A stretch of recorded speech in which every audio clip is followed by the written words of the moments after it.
Dear students, BA part 2 के पूर्व के वीडियो में हमने कार्मिक प्रशासन, जिसमें हमने राज्य लोक सेवाओं की भूमिका के बारे में जाना था, अध्ययन किया था।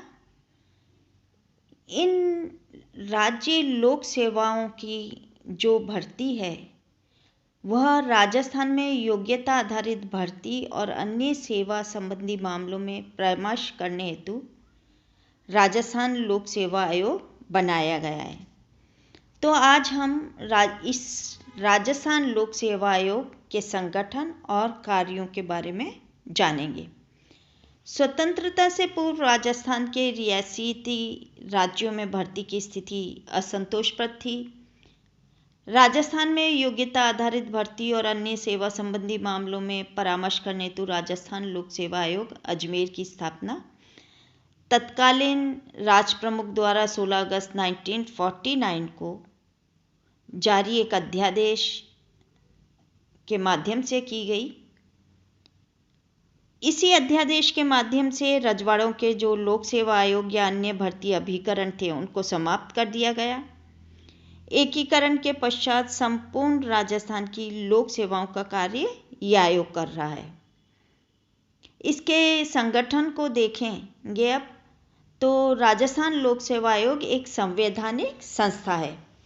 संविधान का अनुच्छेद 315 ये प्रावधान करता है कि संघ के लिए एक लोक सेवा आयोग होगा तथा प्रत्येक राज्य के लिए एक लोक सेवा आयोग का गठन किया जाएगा। 2 या 2 से अधिक राज्यों के लिए एक संयुक्त लोक सेवा आयोग का भी गठन किया जा सकता है। किसी राज्य का जो राज्यपाल है वह संघ के लोक सेवा आयोग से राज्य की आवश्यकता अनुसार कार्य करने के लिए रिक्वेस्ट करता है तो राष्ट्रपति इसे अनुमोदित कर सकेगा। संघ के लोक सेवा आयोग तथा संयुक्त लोक सेवा आयोग के अध्यक्ष एवं सदस्यों की नियुक्ति राष्ट्रपति तथा राज्य के लोक सेवा आयोग के अध्यक्ष एवं सदस्यों की नियुक्ति राज्यपाल करता है। आयोग के अध्यक्ष और सदस्य राज्य उच्च न्यायालय के मुख्य न्यायाधीश के समक्ष शपथ ग्रहण करते हैं। इन्हें सर्वोच्च न्यायालय के न्यायाधीश के समान स्तर भी प्राप्त होता है। राजस्थान लोक सेवा आयोग में एक अध्यक्ष तथा 7 सदस्य होते हैं। अध्यक्ष तथा सदस्यों के चयन के क्रम में राज्य मंत्रिमंडल आंशिक रूप से स्वतंत्र होते हैं।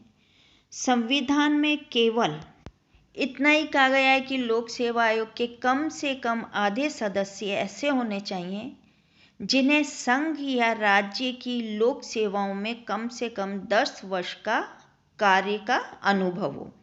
इससे स्पष्ट है कि लोक सेवा आयोग में शेष आधे सदस्य किसी भी अन्य क्षेत्र से हो सकते हैं। अतः राज्य सरकारें लोक सेवा आयोग के सदस्यों का चयन भिन्न भिन्न पृष्ठभूमियों में से करती हैं, जैसे कि लोक सेवक हो सकते हैं, इंजीनियर, शिक्षाविद, वकील और सामाजिक जीवन या राजनीतिक जीवन के होते हैं। आयोग के अध्यक्ष एवं सदस्य 6 वर्ष की सेवा अवधि या 62 वर्ष की आयु जो पहले पूरा करा लें तक के लिए नियुक्त किए जाते हैं। अपना कार्यकाल पूरा कर लेने के पश्चात आयोग के अध्यक्ष और सदस्यों को संघ या भारत में किसी भी राज्य सरकार में लाभ का पद ग्रहण करने से वर्जित कर रखा है, अर्थात लाभ का पद ग्रहण नहीं कर सकते हैं। यही नहीं, अवकाश प्राप्ति के पश्चात कोई भी सदस्य उसी राज्य लोक सेवा आयोग में दोबारा सदस्य नियुक्त नहीं किया जा सकता है और न ही अन्य किसी राज्य लोक सेवा आयोग में ही सदस्य बनाया जा सकता है। लेकिन अवकाश प्राप्ति के पश्चात एक सदस्य को उसी या अन्य किसी राज्य में लोक सेवा आयोग का अध्यक्ष या संघ लोक सेवा आयोग का सदस्य या अध्यक्ष नियुक्त किया जा सकता है। आयोग के अध्यक्ष तथा सदस्यों को वेतन, भत्ते, आवास, चिकित्सा सुविधा तथा पेंशन की सुविधाएं राज्य सरकार प्रदान करती है।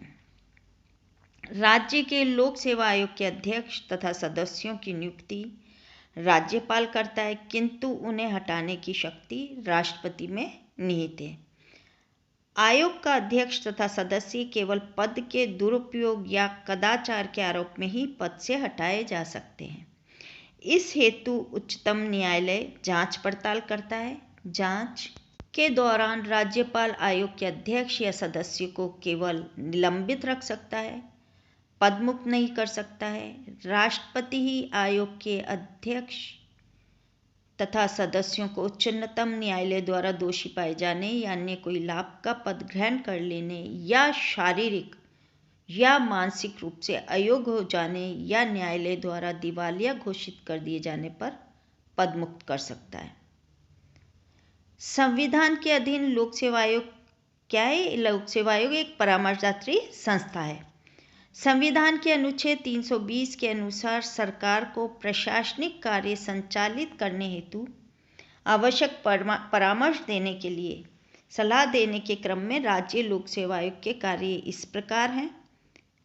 नंबर 1, लोक पदों के लिए भर्ती की रीतियों से संबद्ध सभी विषयों पर अभ्यर्थियों की नियुक्ति, पदोन्नति, स्थानांतरण और उनकी उपयुक्तता के बारे में अनुसरण किए जाने वाले सिद्धांतों पर भारत सरकार या राज्य सरकार की सेवा करने वाले व्यक्तियों पर प्रभाव डालने वाले समस्त अनुशासनिक विषयों पर ऐसे किसी व्यक्ति द्वारा किए गए खर्चे के किसी दावे पर जो उसके कर्तव्य पालन में किए गए कार्यों के संबंध में उसके विरुद्ध चलाई गई किसी कानूनी कार्यवाही में उसे अपनी प्रतिरक्षा में खर्च करना पड़ा हो, और सरकार की हैसियत से सेवा करते समय किसी व्यक्ति को हुई क्षति के बारे में मुआवजे की राशि के किसी दावे पर राष्ट्रपति या राज्यपाल विनियमों द्वारा आयोग को कुछ अन्य विशेष कार्य भी सौंप सकते हैं, अर्थात ऐसे भी प्रावधान कर सकते हैं कि कतिपय प्रकरणों में आयोग का परामर्श आवश्यक न हो। मूलतः आयोग उच्च लोक सेवाओं की भर्ती, इस हेतु प्रतियोगी परीक्षा आयोजन, उम्मीदवारों की छंटनी, साक्षात्कार, नियुक्ति हेतु अनुशंसा, पदोन्नति कार्रवाई तथा अन्य कार्मिक प्रशासन कार्य करता है। आयोग का सबसे बड़ा तथा महत्वपूर्ण कार्य भर्ती से संबंधित है। राजस्थान लोक सेवा आयोग द्वारा नियमित रूप से आवश्यकता अनुसार जो प्रतियोगी परीक्षाएं आयोजित करता है वे इस प्रकार हैं। राजस्थान राज्य एवं अधीनस्थ सेवाएं संयुक्त प्रतियोगी परीक्षा, राजस्थान न्यायिक सेवा प्रतियोगी परीक्षा, जिला शिक्षा अधिकारी प्रतियोगी परीक्षा, विधि सहायक प्रतियोगी परीक्षा आदि। आयोग का एक महत्वपूर्ण कार्य राज्य सरकार की विभिन्न विभागीय पदोन्नति समितियों यानी कि डीपीसी में अध्यक्षता करना तथा संबंधित पदोन्नति सूची को अंतिम रूप से स्वीकृति प्रदान करना है।